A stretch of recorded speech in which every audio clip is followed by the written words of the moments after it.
Hey everyone, I'm Molly Gazay, and you are listening to a Living Album podcast. Episode 11, Doug from Scared Stiff TV.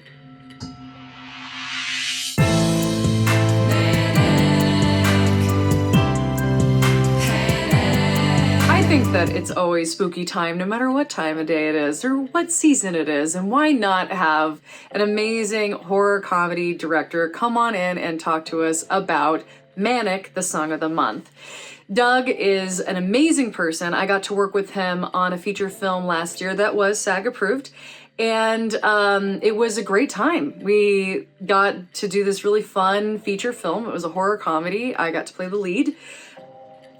And I got to meet Doug while doing it, and I met a bunch of other people.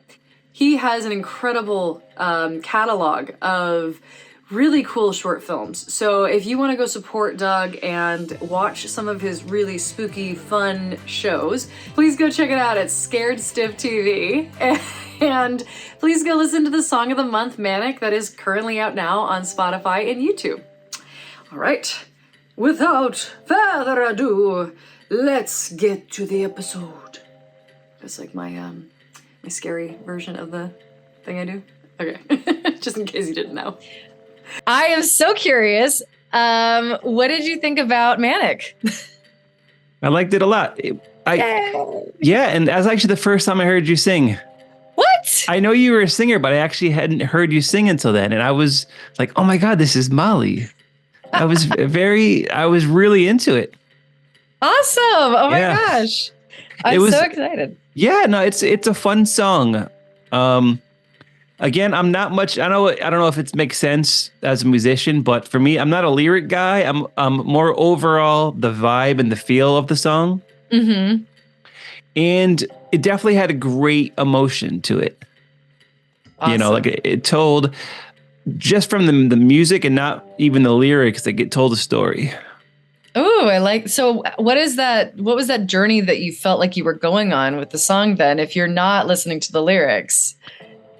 I don't completely block out the lyrics, but I'm not really following, word for word, but I kind of get the overall vibe of what is being said. And then the music kind of tells the rest of the story.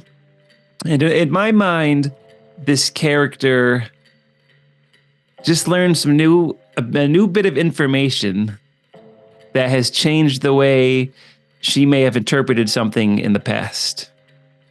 Ooh, I like that. So it had a lot of movement to it. Like I felt like there was some energy to the song as if it was kind of a transitional piece in a movie. Like it's almost montagey, and maybe she's walking down the street and she's seeing things that maybe she found out some information about a guy she used to be with. And now she found out that he was cheating on her. And now she's going on this journey and discovering all the things that she thought was true about this relationship were false. Ooh. I don't know if that has anything to do with what you intended to in the song, but in my head, that's kind of what I was thinking. That was the kind of journey my brain went on. I love it. The best part about listening and hearing people's interpretations of songs is like it's poetry, right? Like a song is poetry put to music. So it's all based on the interpretation of the listener rather so much than like what my intent was. And completely different from my intent. Had nothing to do with a relationship, relationships, but not like a personal relationship with like a significant other. But I like this. I like where this is going. It's fun to hear other people's interpretations of the song. I've done that in the past. Like specific songs, like One Sweet Day, the Mariah Carey and Boyz II Men song. I thought it was a beautiful romantic song until I read the lyrics. I was like, oh, I did not pick up on it was about people dying. Yeah.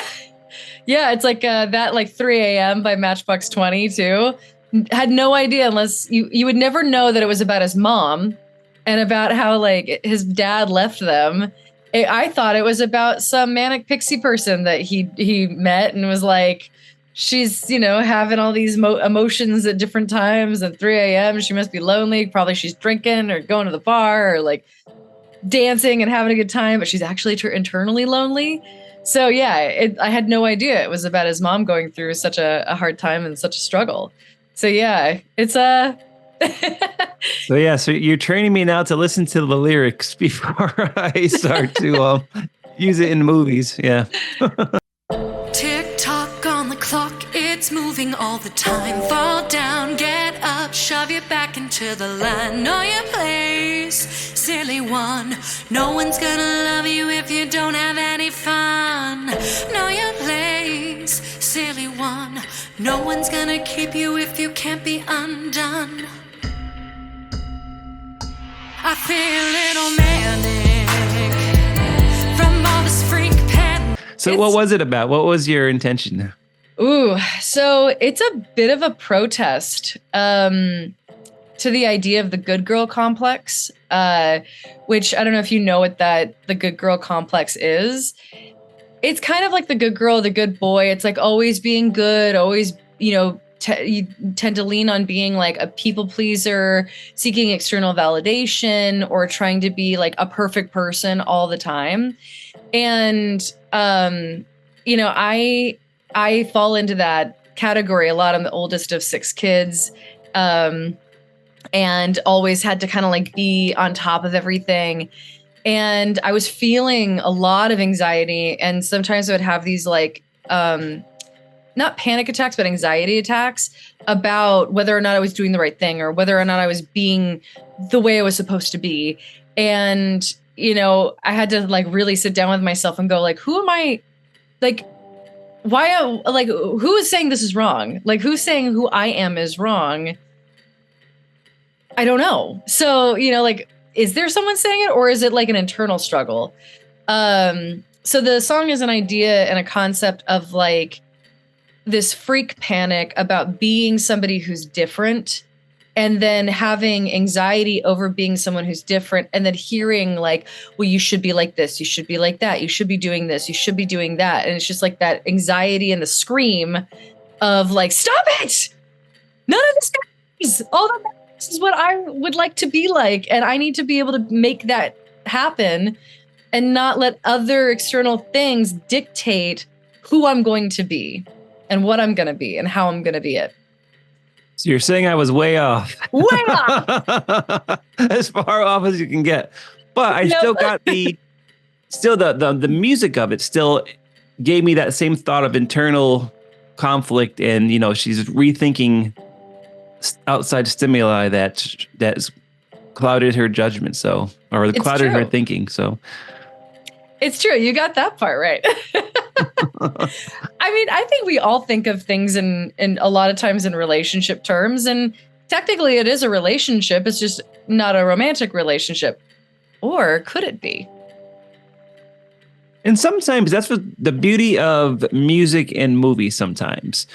Like, depends on where we are. We have a personal conflict. Sometimes like media will help us internalize, and we kind of attach our emotions to something.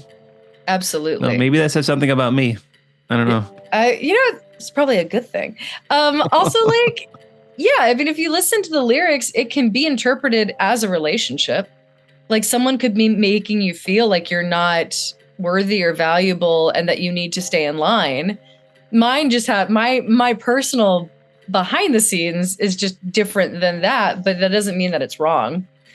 So I could see someone going through that. I could even see Liza going through that, which we're gonna talk about later. Who's Liza is from Halloween Candy. Nice. The movie that Doug had me in. You starring yours truly, Molly Gazay.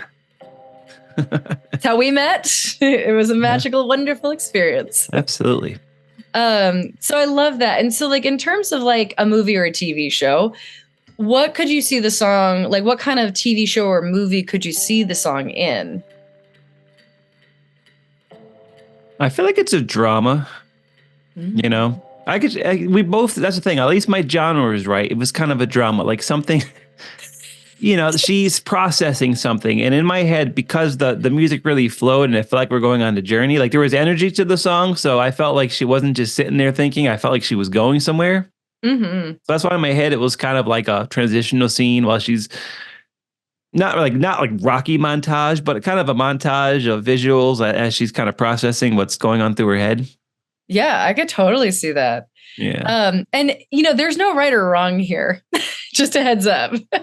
It's not a quiz. So when you compose these songs as a musician, do you like have an idea? Is it a story you're telling, or do sometimes you leave things open to interpretation for the listener?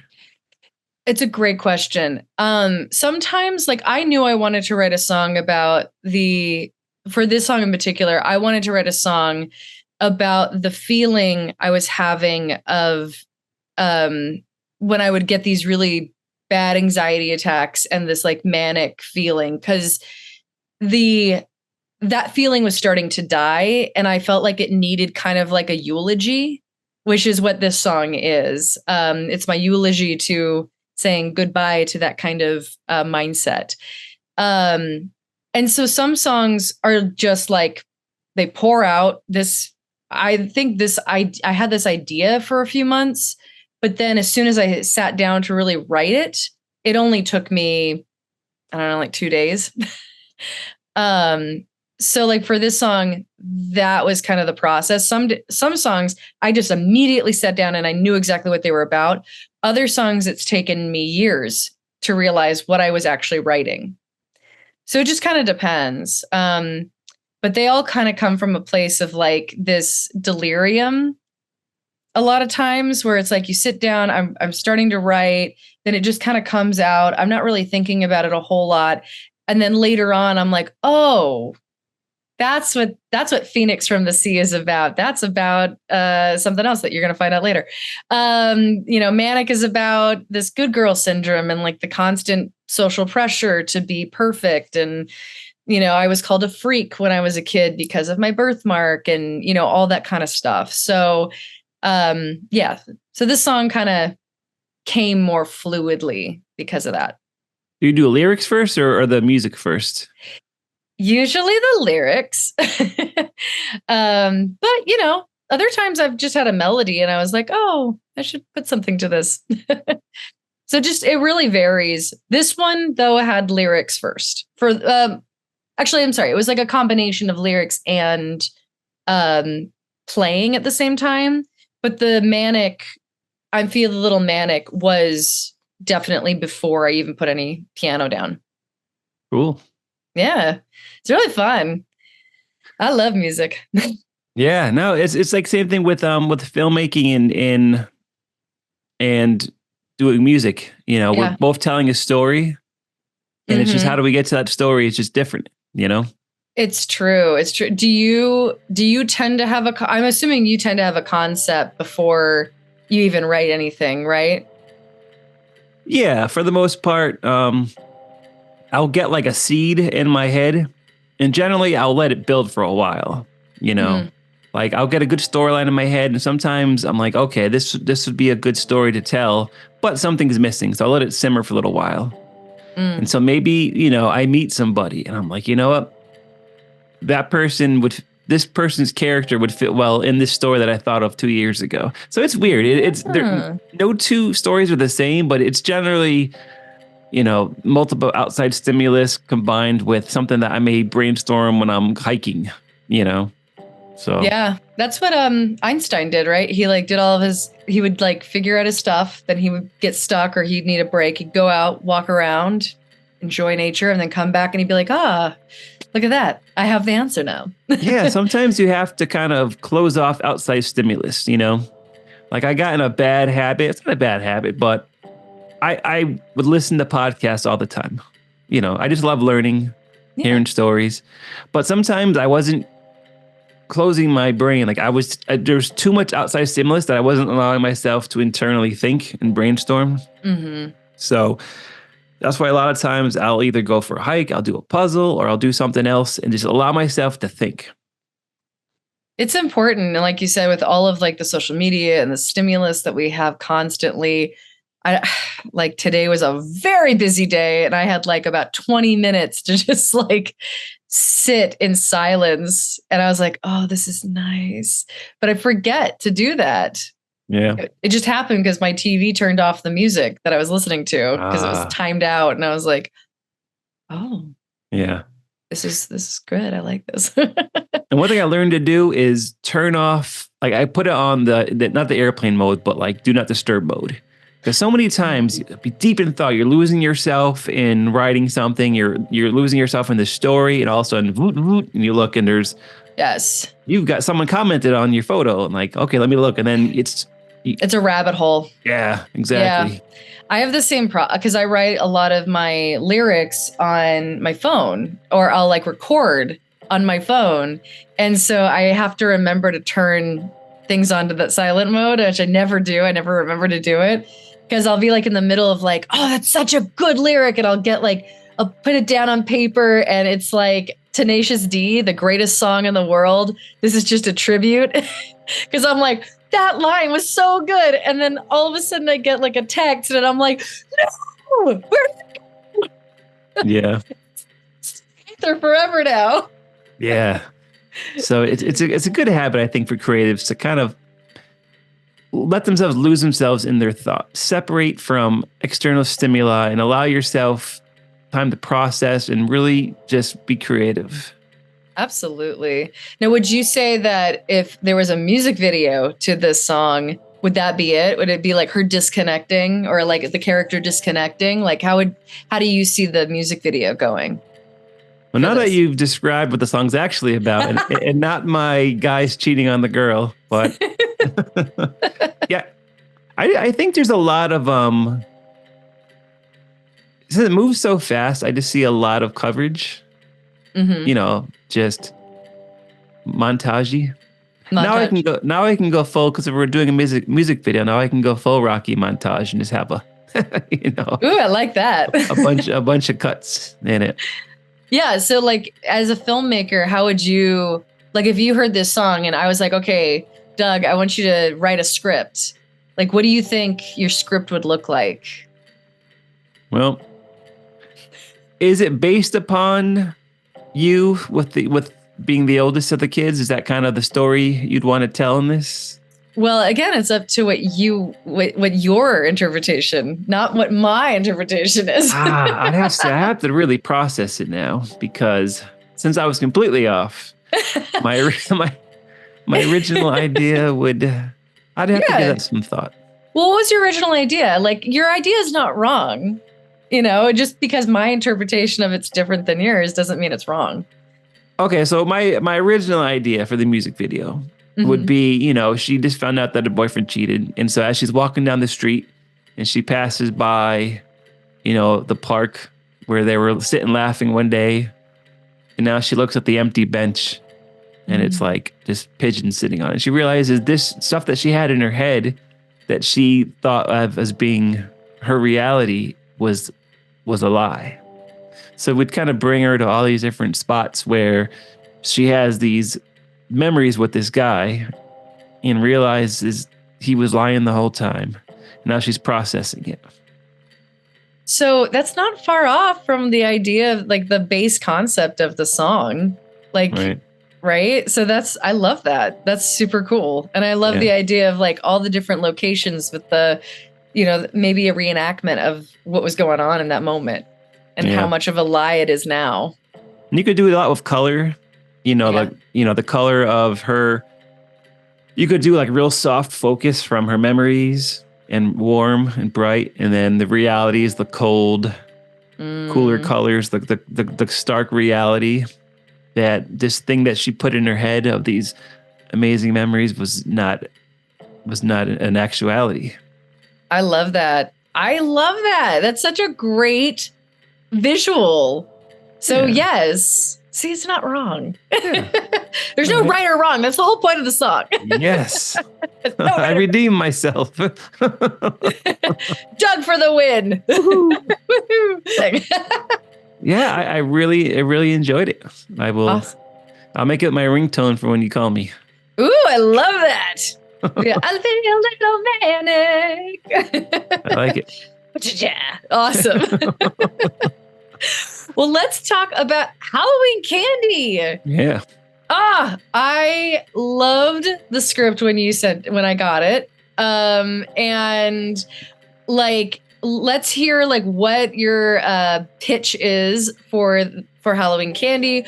What is it about?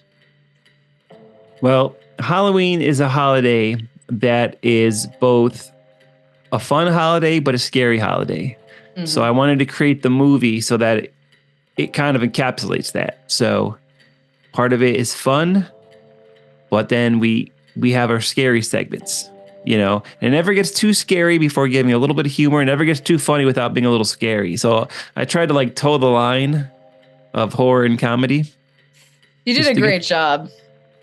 Well, you did a good job. You did a great job. Oh. No.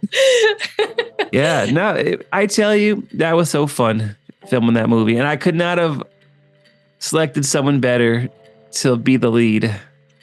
Aww. I'm not just saying it because it's your show, but really, that was like one of the best weekends or weeks I had in a very long time. Me too. I loved it.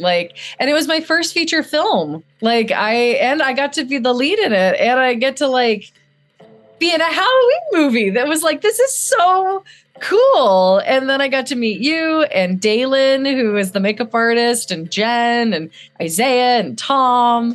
It's just and then your co-host, Fred. Fred, just such a great group of people. Yeah, and I tell you, the script. There really were no disagreements. I felt like everybody was on the same page. We were all having fun.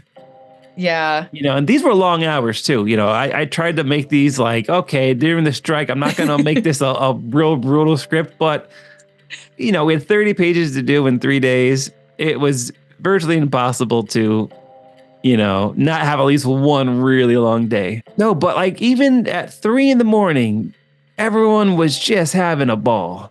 We had to hold off from filming because we couldn't stop laughing because we were just enjoying each other and enjoying the process so much.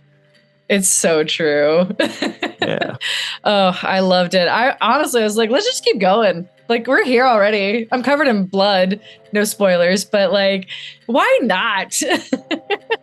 And Isaiah, I never forget, it was about 4 a.m. at this point. I think he had to be at another shoot at 6. Yeah.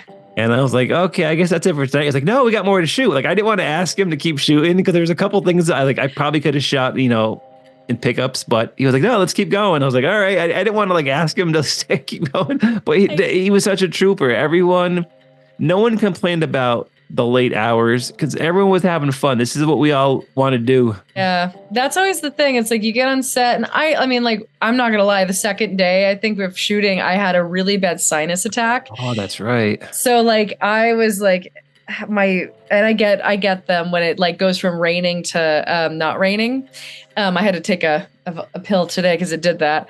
But I was no, I want to keep going. It's just okay. Do all the pressure points, make sure that, we can keep going. Cause I am just having so much fun. I think that was the night of the kids. Yeah. So I was no headache. And unfortunately for you, there was really, in those 3 days, there wasn't one scene that you weren't in. Yeah. Oh, except for I think just at the very, just for 2 moments in that second one with the kids and Suzel and Tom. Oh yeah. That was it though. But I was also doing BTS behind the scenes with my phone so that we could get all the coverage. Cause I'm a photographer, so my brain is always be clicking. And I was this will be fun. Everyone gets to have some pictures.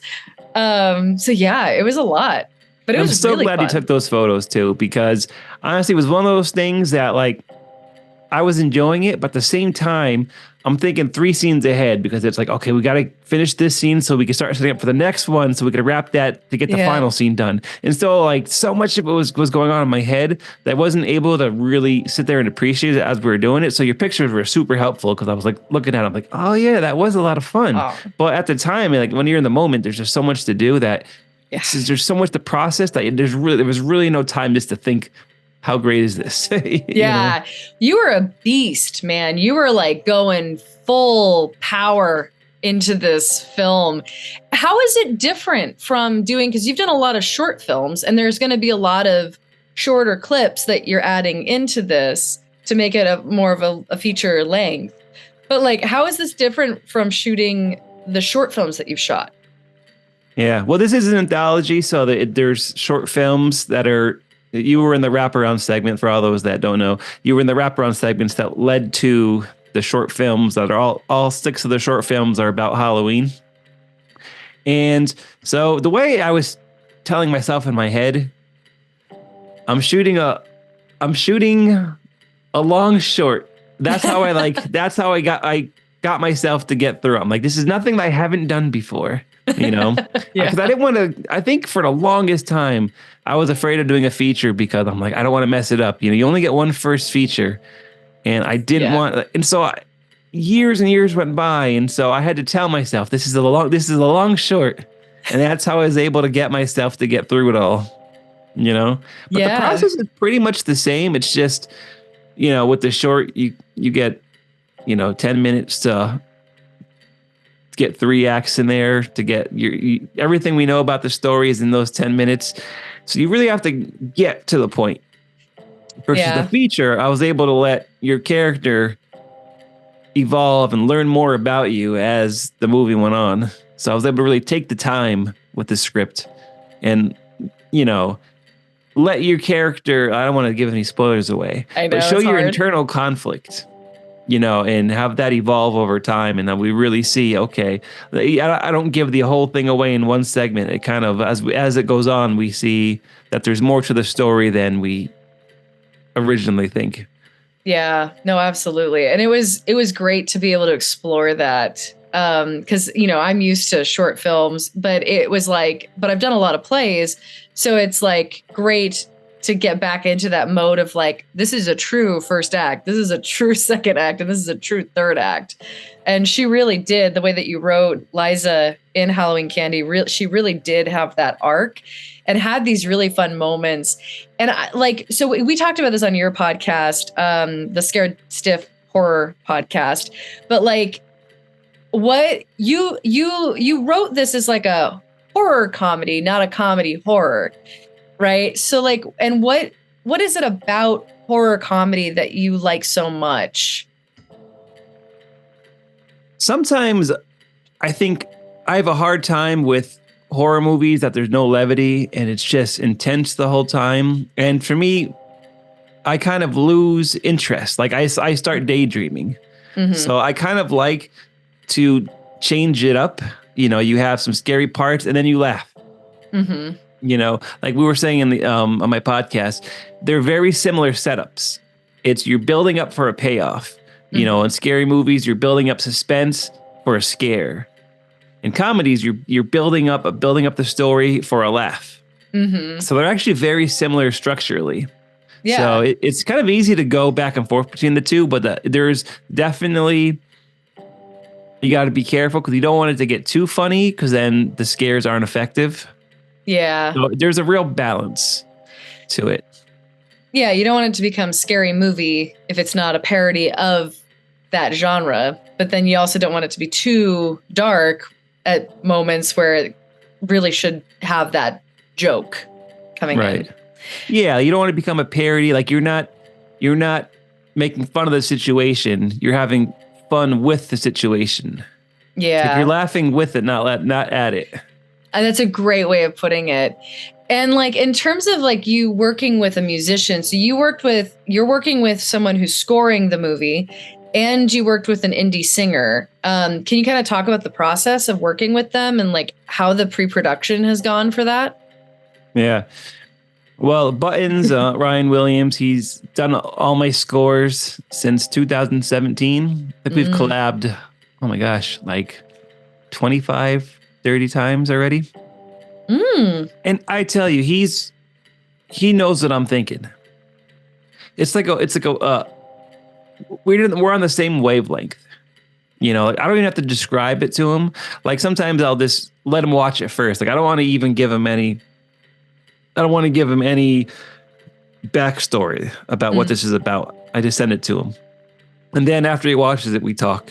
And then I ask him what he thought and what he's thinking. Like I want to, really trust people that I collab with. I don't want to give him okay, I want this to sound like this, and then transitions at this point. I'd rather have him watch it and tell me, okay, I think this would work here. Because he's a way better musician than me. There's not even a question. So I would rather hear his opinions versus me telling him. But if he's way off, then I will tell him, well, I was thinking about this.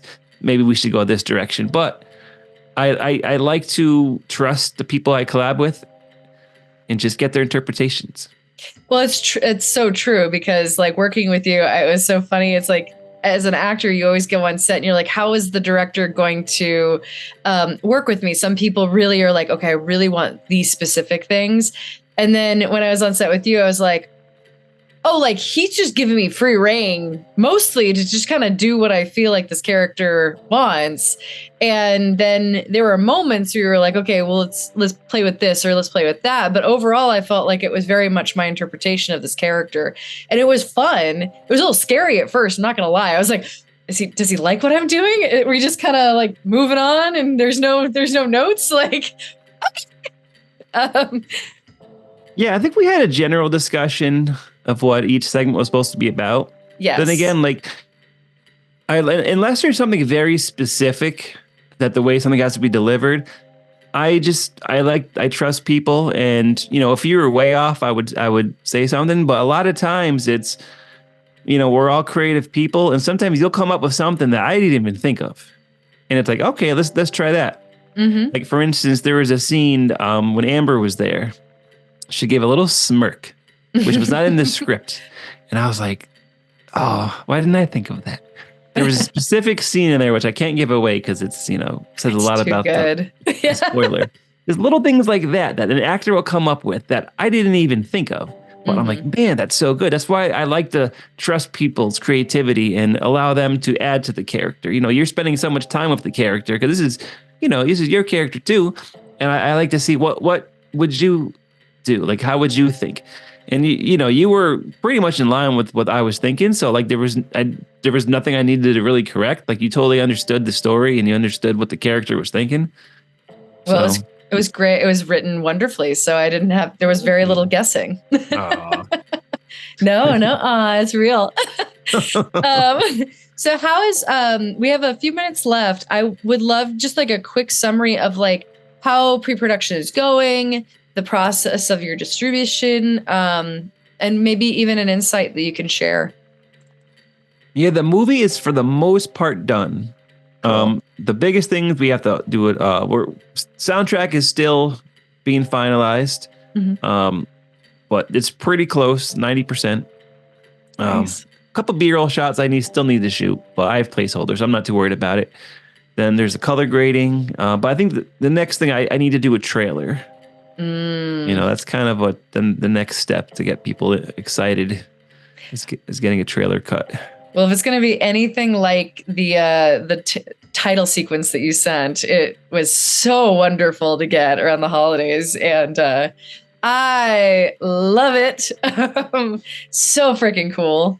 Yeah, I wanted to get something that people would see and just really feel the vibe of the movie. It's really cool. It reminds me of Beetlejuice, the way that the intro is. Yeah. It's so cool. I wanted something playful but cool that really encapsulates the holiday. It really does. Yeah. So I'm hoping to have some footage out soon, either a trailer or just at least a scene that I could put out there. I've been very hesitant to release anything. I think that's part of my self-doubt, which is probably a process most filmmakers go through for their first feature. Yeah. I think we go through self-doubt as creatives in general. It's like, are people going to like this? Yeah. Is it good enough? But from what I've seen, it's awesome. Cool. Yeah. No, I'm really excited for everyone to see it. I feel like I've been talking about it forever, so I'm excited to finally, release it upon the world.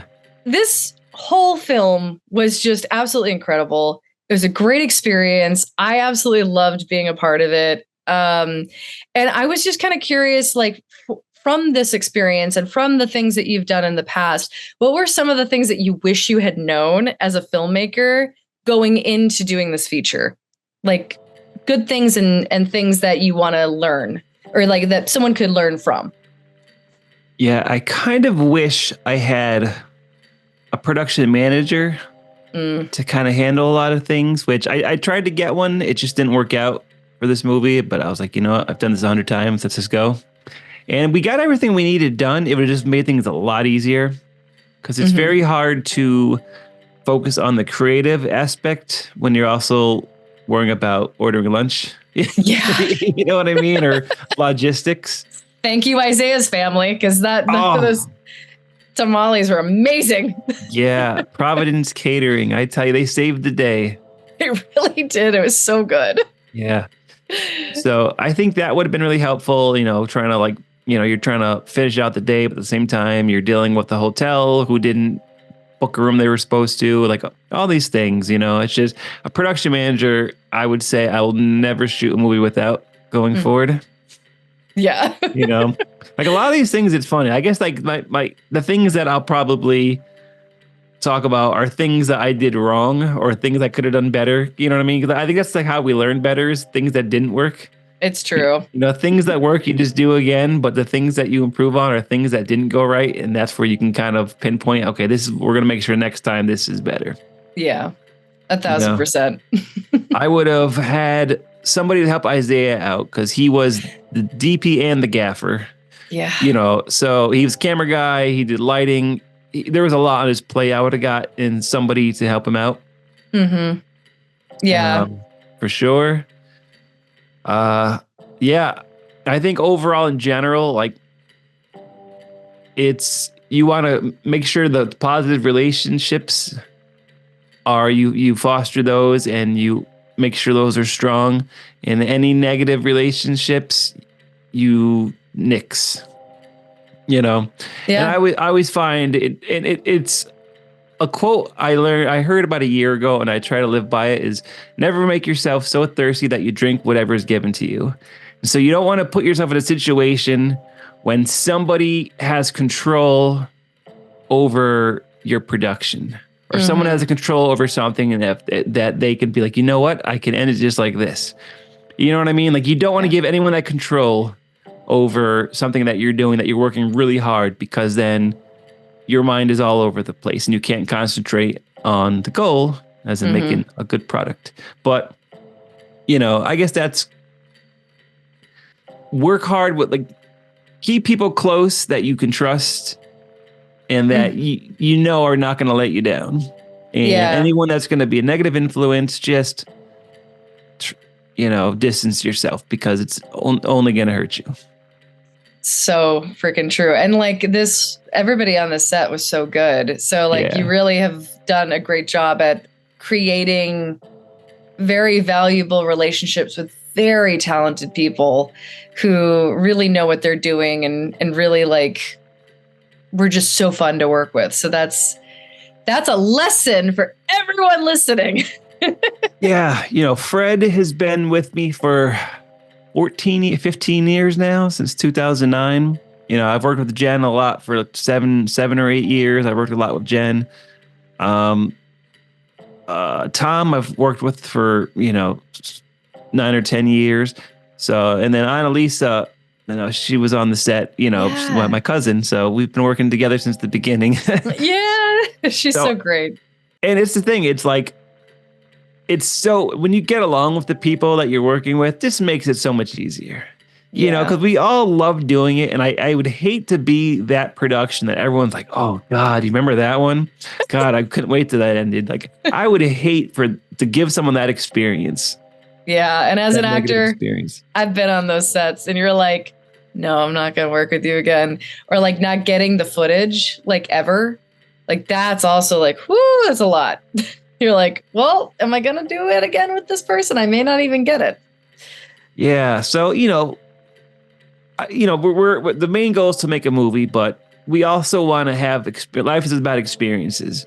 And, if it's my production, I want people to leave it with a great experience and be like, I had a lot of fun living my dream, making movies. I had a really good time. I don't want people to be like, oh, that really sucked, but at least I have a movie. Like, I want someone to really enjoy, like, because they're trusting me, So I guess the main goal is to make a good movie, but I also want someone to think back fondly of that and be like, that those were good times. I'd like to work with these people again because it was fun. Yeah. I mean, and you create, I mean, like from my point of view, you created a wonderful environment. I absolutely loved it. I worked with Isaiah and Tom recently on a commercial, and I referred them over to that. Like I would refer you over to Heartbeat or Dalen. Like I'm just waiting. I'm like waiting for the moment. Yeah. Because it was wonderful. And, it's so nice also, I think, as like an actor on that set. And you're like, I don't know these people. And I also don't know, it's like a horror film. And I've gone to like be in horror films, and you're like, these could be psycho people. Like this could be like a moment where I'm actually going to die. And like, there was none of that from like day one. I have had that happen, and it has been very scary. And then I was like, oh, everything's fine. It's fine. Everything's going to be okay. But yeah, no, this was nothing like that. This was like, I'm going to Connecticut. No idea where I'm going. No idea who these people are, but it's going to be a good time. It's amazing. Think about it. That felt like that was a longer period. It was less than 3 days. I think 72 hours we were in and out. Yeah. But it shows you, we got so much done, and I felt like I knew you guys for years. After those 72 hours. It's true. Yeah, because you were like working it, man. You were like here, all over the place, ping-ponging. And yeah, it did feel like, I think the longer you're on set, the longer you get to know people. But you can make those relationships in 72 hours. Like you can tell the energy of people, like from, I think, a few minutes after meeting them sometimes. And everybody was just great. Like, I hope I know everybody for a long time. Yeah, I'm so glad that you've worked with, Tom and Isaiah, and and you stayed in touch with a lot of people, because it shows you it's like the movie will continue past the movie. There's these strong relationships that will continue on, and just it all stems back to our fun movie that we made. Yeah. It's true. I'm like, Dalen and I are like best friends now. So like, yes. Yeah. Like that's the interesting thing that you really only will get working on the movie, is that there's so much more than just the movie on screen. It's these relationships and bonds that transcend the movie and continue on. It's true. It's like its own living, like surrogate to the film, right? Like a symbiotic relationship. It's beautiful. Well, I absolutely love talking to you, and I could talk to you forever. But good things sometimes have to end. I know. But I wanted to have people hear about your podcast. So you have a podcast called Scared Stiff Horror Podcast. And it's amazing. And can you kind of like tell everybody what it's about a little bit? Sure. Yeah, I started the podcast maybe about a little over 2 months ago, and having an absolute blast doing it.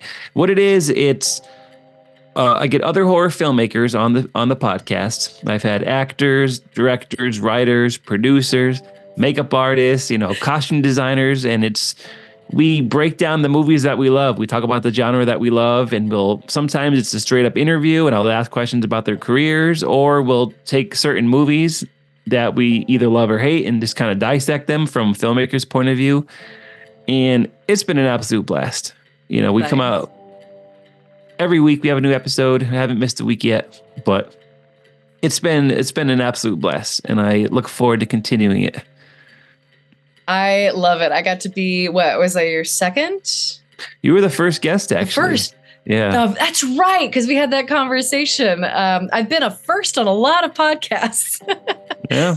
So, it was so much fun. I loved it. So go listen to the first episode of Scared Stiff Horror Podcast, guys. I'm on there with Doug. Yes. Well, you were the third episode, but the first guest, because I have my co-host, but you were the first special guest that we had. So it'd be episode 3. Well, still go listen to the first 2, and then listen to the first guest. Absolutely. I love that. Okay, so there is a closing out thought that I've been doing with people. And for you, this might be a little bit different, but I usually want to close it out with a song lyric that really has impacted you and kind of makes you feel good when the world just feels like shit. So if there's not a specific lyric or lyrics to a song, is there a song in your life that you listen to when you feel like total crap that really like pumps you up? Okay, so two different answers for you. Ooh. The song that pumps me up is Rob Zombie's Dragula. Ah! Has such a great energy to it. That's kind of like my going to the gym song, you know? Yes. That's the one that pumps me up. But I guess the song... the God Only Knows by the Beach Boys. Oh, It's a feeler. those are both really good and very contrasting.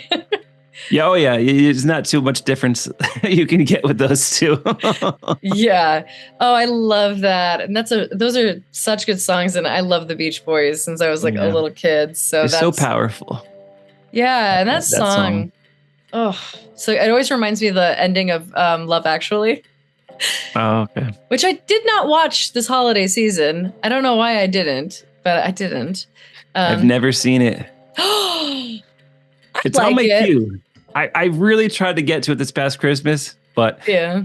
I want to see it. Like I'm not just a horror guy. I watch all sorts of movies. Like last year I did this not the Lifetime movies, but anything that came out on Netflix that was Christmas themed, romantic or not, the Hallmark movies, I binged. I got so into it. Oh, wow. Yeah. Like such a contrast. Yeah. God, what were we watching? I love the one about the Scottish castle with, can't remember the actors' names right now, but there's one about a Scottish castle and the guy who's in Men in Tights. Carrie Ells. Carrie Ells and Brooke Shields. They're in it, and it's real. I really like it. It's kind of fun and quirky and strange. So that's a good one to watch. Yeah, they pick these movies. They pick actors that we have fond memories of from our youth. Like as Joey Lawrence was in one a few years ago. You know, like Lindsay Lohan was in one last year. Yes. Was that Falling for Christmas? No, she lost her memory. That was a good one. I remember watching it. I was like, oh, this isn't as bad as I thought. Because I'm not a Christmas person so much. Like, you know, we're Halloween people. But I was like, I'll watch it. There's some pretty good ones out there. I love the princess one Princess Switch not Princess. Princess Switch. Yes. Yeah. That one. And then there's also one about the Castle for Christmas or something with the Australian woman from iZombie. She's in one where she's like a reporter and then she falls in love with the prince and it's like this whole thing and there's like 3 of them now. It's really good. I was like, huh. They're usually pretty predictable.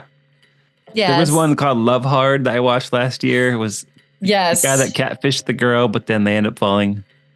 They're usually predictable, but they're fun. You know, but they usually cast people from like yesteryear. So I think Christmas is very nostalgic, kind of reminds everyone of their youth.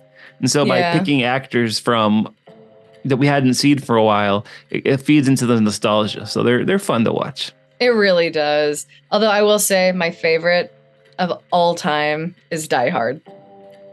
I know some people will say it's not a holiday movie, but I say bullshit.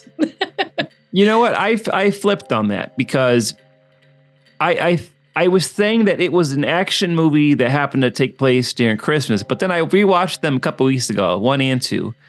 And there's definitely the music's in there, you know, they're there because it's a Christmas party, but there's so much a lot of visuals of Christmas. And I think actually Die Hard 2 may be more Christmassy than part 1. Really? Well, it takes place in, I think, Chicago. So there's a lot of snow involved. Oh, I'm going to have to watch that. And it ends, the ending credits there's a Christmas song playing. I'm going to have to watch that again because like now I want to compare and contrast the two of them. Yeah. Be like, So yeah, I was always saying that they were action movies that took place during Christmas, but now that I watched it with the debate going back and forth, I'm like, yeah, you know what? They are Christmas movies, you know? I think because they came out there in the summer, and so like I always saw them as just like summer action movies. Oh, that makes sense. Like blockbusters. Yeah. Interesting. All right. Yeah. Well, okay. Now we definitely have to cut us off because we are way off topic, but Sorry. but no apologies. I was like going down that rabbit hole too. I was like, yeah. And then this one and this one and this one and this one. So yes, thank you so much for being on. Thank you so much for listening to Manic. I am so freaking excited to see Halloween Candy.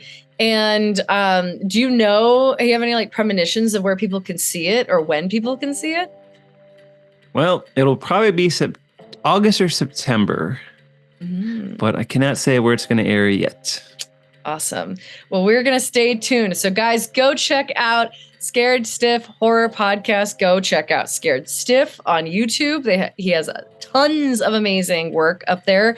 It's all great. It's mostly horror, some little comedy moments in there. And it's really just a wonderful ride. And Doug is just an amazing person. So you should definitely support him. Thanks for having me on the show, Molly. Thank you. I feel